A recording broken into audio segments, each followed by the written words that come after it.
el plato fuerte.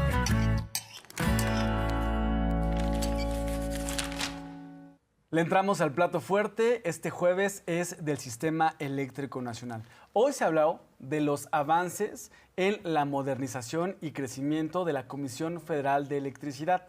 Estuvo hoy en Palacio Nacional la secretaria de Energía y la directora general de la CFE. Hablaron acerca de qué se está haciendo, pero vale la pena recordar que en los gobiernos neoliberales se buscó que tanto Pemex como la CFE, tanto el sector petrolero como el sector eléctrico en nuestro país, se privatizaran, que solo los dueños del dinero con sus empresas le dieran a los mexicanos energía eléctrica, como ocurre en España, donde los precios los controla el sector privado y que, por cierto, en los últimos 10 años han aumentado los costos de la energía eléctrica en más de 5 veces. Bueno, hoy se recordó qué pasaba en el gobierno liberal, cómo se abandonó al sector eléctrico y cómo ahora se está modernizando y además hay leyes para que los privados puedan participar de manera justa y de manera equitativa con la CFE. Antes se veía que la CFE no tuviera participación y solo los privados. Ahora hay reglas en las leyes para que haya armonía y todos puedan competir y todos tengan ganancias justas, Arlene. Además, estas 12 leyes ya aprobadas y que entran en vigor, lo que buscan es retroceder a las reformas energéticas de Enrique Peña Nieto, y no olvidemos que son iniciativas que ya se habían propuesto por el expresidente Andrés Manuel López Obrador y que el PRI y el PAN no quisieron echar en marcha. ¿Por qué? Porque no quieren que exista soberanía energética. Sin embargo, en este momento lo que sucede es que hay soberanía energética para el pueblo de México y esta es la planificación que se tiene. ¿Qué pasa ahora? Bueno, cambia la Constitución.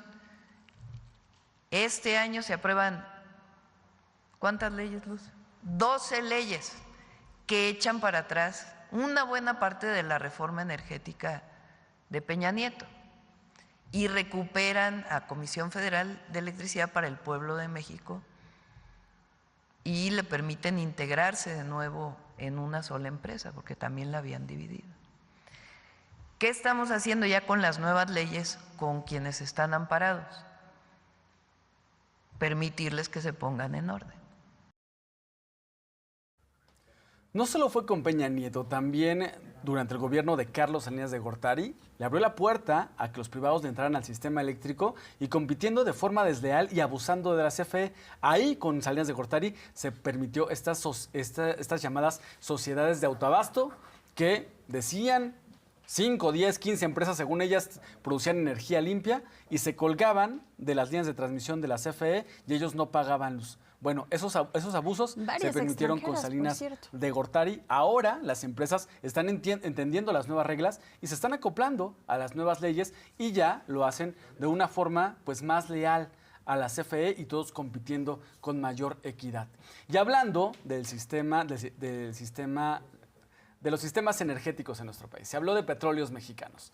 Hoy se recordó cómo dejaron los gobiernos neoliberales a Petróleos Mexicanos. Endeudaron a Pemex y compraban plantas chatarras como agronitrogenados. Dejaron que las 6 refinerías históricas que había en el país se vinieran abajo. No las modernizaron, no invirtieron en ellas, se privatizaron poco a poco. Bueno, con el gobierno de López Obrador se rescataron las refinerías, se construyó Dos Bocas, se compró en la totalidad de acciones de Deer Park en Texas y bueno, sigue la modernización de Pemex. Hoy la presidenta recordó que Pemex es una empresa rentable. El problema fue que lo dejaron muy endeudado y ahora se está buscando resolver la deuda de Pemex y que se mantenga la producción y también que se modernice Pemex. Vamos a ver cómo lo destacó. Este es Calderón, del 2007 al 2012. Estos son millones de dólares. Recibe Pemex con 46,000 millones de dólares Calderón de deuda y termina con 60,000 millones de dólares de deuda.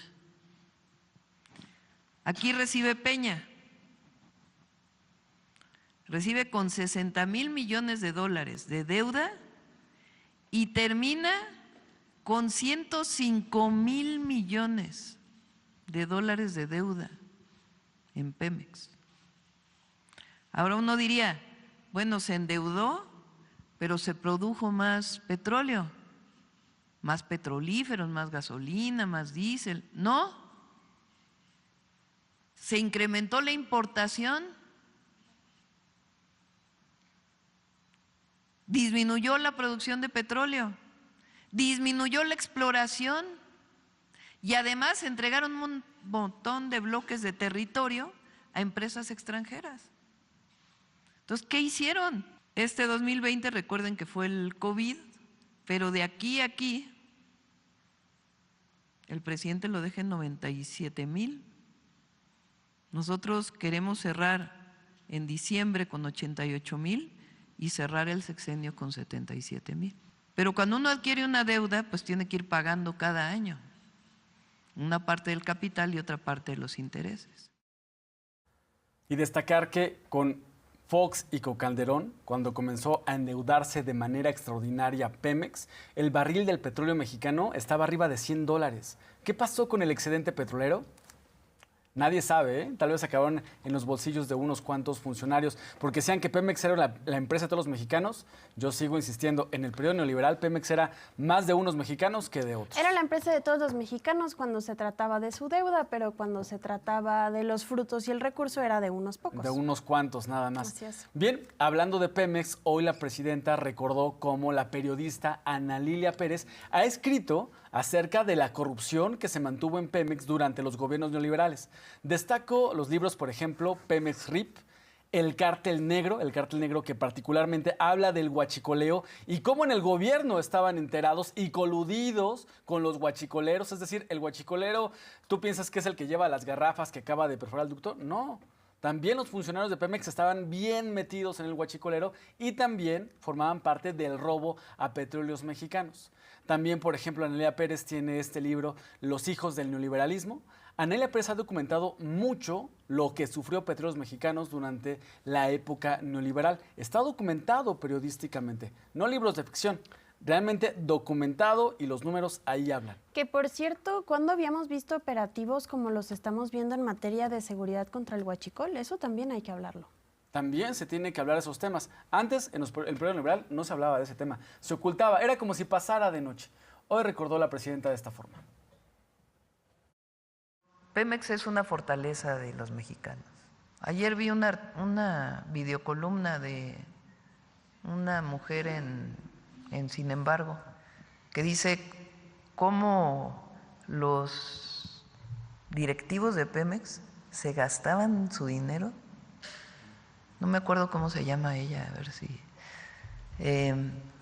describe muy detalladamente desde los vinos que compraban a costa del erario, los restaurantes donde comían, asistentes, los viajes, todo con tarjeta corporativa de Pemex, los sueldos, y cómo va describiendo cómo los directores de Pemex, describe el Pemex Gate, de cómo hicieron contratos para apoyar en su momento al PRI para poder ganar una elección, vinculado con el sindicato en aquel momento. Entonces va describiendo cómo utilizaban los recursos públicos para puro privilegio y cómo ahora pues estamos desde el presidente López Obrador, porque ahí se bajaron todos los sueldos. Y ahora pues estamos haciendo todavía una política de austeridad mayor. Gracias. Ana Lilia Pérez. Es muy bueno esa videocolumna. En su participación de esta mañana, Luz Helena González Escobar, secretaria de Energía, habló de lo desventajosos, de lo desleales que eran estas llamadas sociedades de autoabasto que se permitieron en el gobierno de Carlos Salinas de Gortari. Le decía, una empresa instalaba un sistema de generación eléctrica por el viento o solar. Y le decía a sus amigos empresarios, oye, ¿cómo ves si nos hacemos socios? Dame $1 y hacemos un contrato y decimos que somos socios. ¿Por qué eso ocurría? Eso se permitía. Con $1, otra empresa se hacía socia de esta empresa que producía energía limpia y decían, somos empresas productoras de energías limpias y pues tenemos un descuento en nuestro consumo de luz porque generamos energía eléctrica que mandamos a las redes de la CFE. Así funcionaban las sociedades de autoabasto. Pero bueno, le hablo de 2. Vamos con 3, con 4, con 5, con 6. Y hablo de empresas grandes que pagaban menos por el consumo de energía eléctrica por estas llamadas sociedades de autoabasto. Eran muy tramposos, no pagaban luz y eran aplaudidos por el gobierno. Este robo a la CFE era permitido desde el gobierno. Bueno, ahora las empresas que están arriba, que tienen muchos recursos, están entendiendo que son nuevas reglas, que ya no se permiten estas trampas y ahora, de forma legal, están pagando su consumo de luz. Vamos a ver la explicación de esta mañana de la Secretaria de Energía.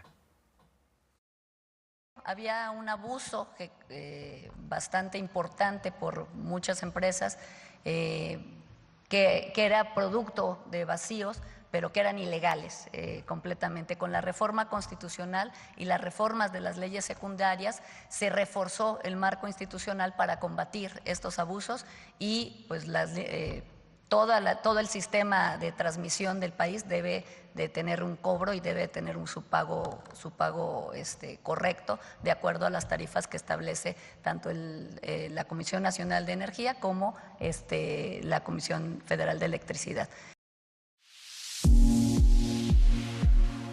México amplía su red eléctrica con el mayor plan de conexión en décadas. Una expansión que iluminará al país entero, llevando electricidad a más de 50 millones de usuarios. Con una inversión de $8.177 millones, el proyecto incluye 275 nuevas líneas de transmisión, más de 6.000 kilómetros de circuitos y 524 subestaciones, para atender hogares, industrias y polos turísticos en toda la República. Las redes de transmisión son muy importantes porque, como lo dijo la presidenta, es la infraestructura que permite transportar en forma masiva a grandes distancias toda la energía que generamos y utilizamos en todas nuestras actividades. Digamos, son las autopistas por las que viaja la electricidad a lo largo y ancho de todo el país. El plan se divide en 3 zonas, la norte con 69 proyectos, la centro con 90 obras de líneas y la sur con 30 proyectos. En conjunto, llevarán electricidad a 1 millón de hogares, principalmente en Veracruz, Oaxaca y Chiapas. La expansión contempla redes con controles remotos, transformadores digitales, cables de alta temperatura y monitoreo permanente con drones y modelos que predicen el impacto de huracanes. En total, más de 5,000 trabajadores participarán en el mantenimiento y renovación de esta infraestructura. El plan incluye la implementación de una red eléctrica inteligente, capaz de ajustar flujos en tiempo real según la demanda, detectar fallas de manera inmediata y operar con mayor eficacia en situaciones críticas. La planeación y la vinculación nos permite cuidar la confiabilidad y seguridad de todo el sistema eléctrico, incrementar la capacidad de respuesta, por ejemplo, ante desastres naturales, interconectar comunidades y sistemas aislados, reducir, por supuesto, la pobreza energética. La idea es que nadie se quede rezagado. Entonces, realmente se interconecta toda la República con este sistema. Son 275 proyectos de nuevas líneas y subestaciones. Han visto las subestaciones en el país, ahora son pues mucho más pequeñas, más modernas. Son 524 subestaciones en todo el país.